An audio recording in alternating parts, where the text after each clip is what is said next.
Alright, with MC6, the thing I talked about here was a very important aspect of MIDI control, and that is visual feedback.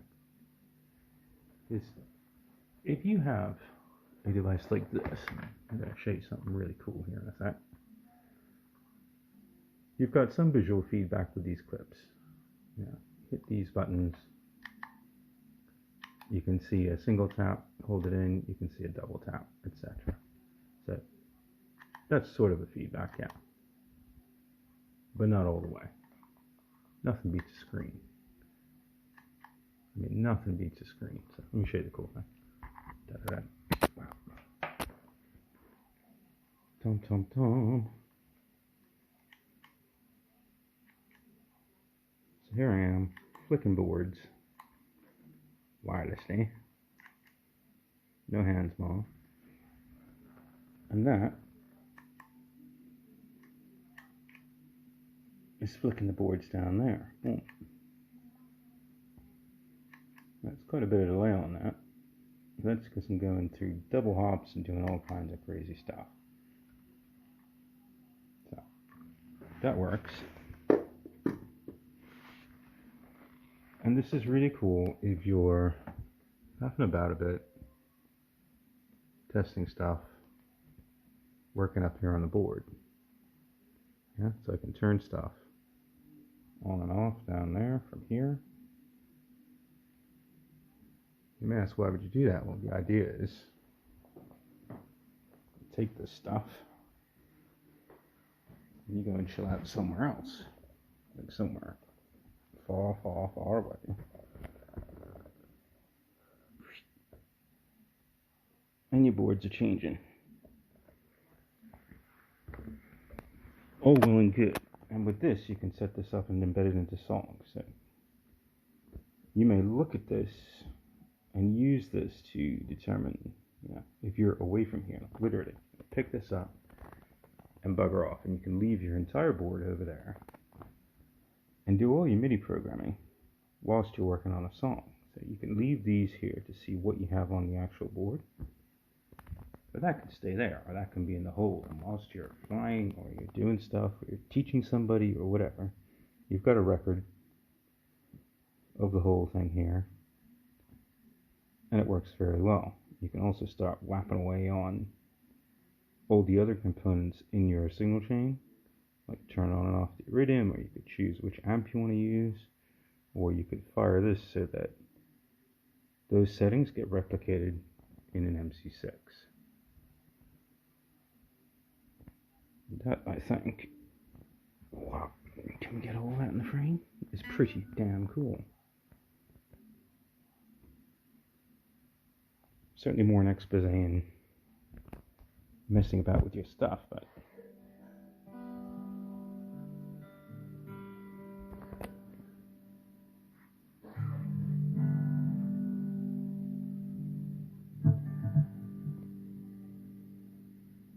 it works. So we're getting there slowly and surely.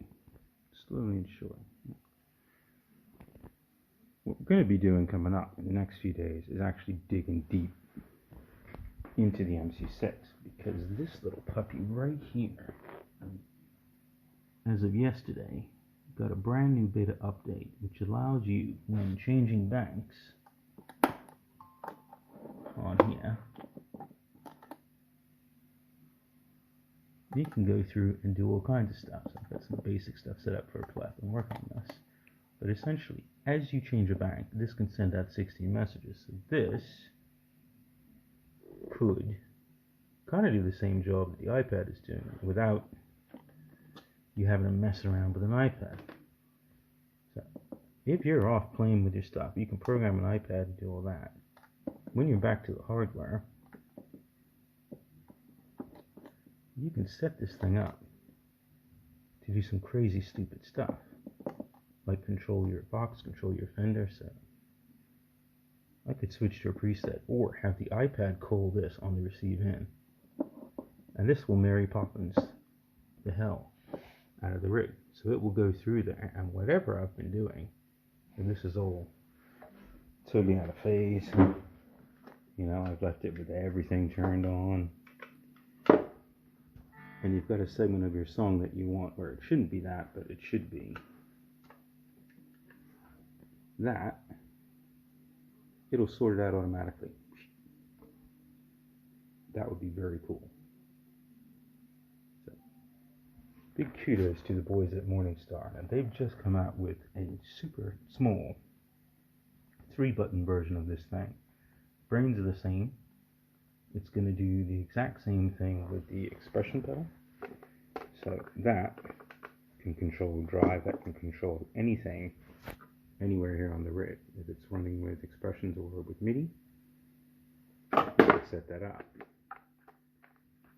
And let me tell you, this Plethora lives and breathes for expression control. It's how it does everything, like all the other guys.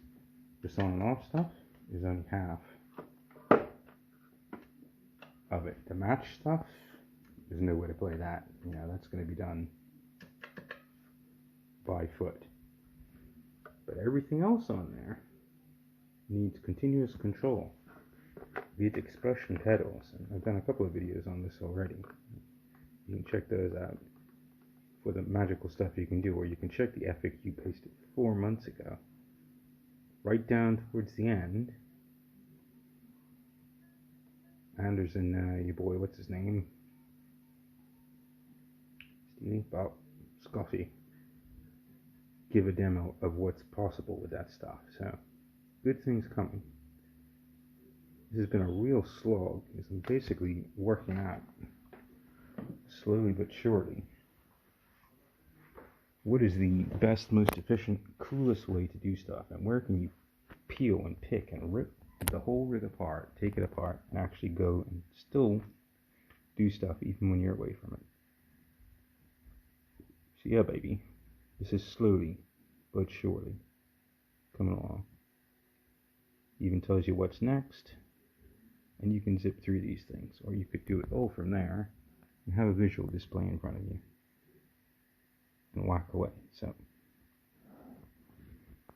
very cool stuff if you're composing. Very cool if any of that stuff breaks, you've still got control here. I like it. I like it a lot. So yeah, if you dig this stuff, stay tuned. There will be more stuff in the week.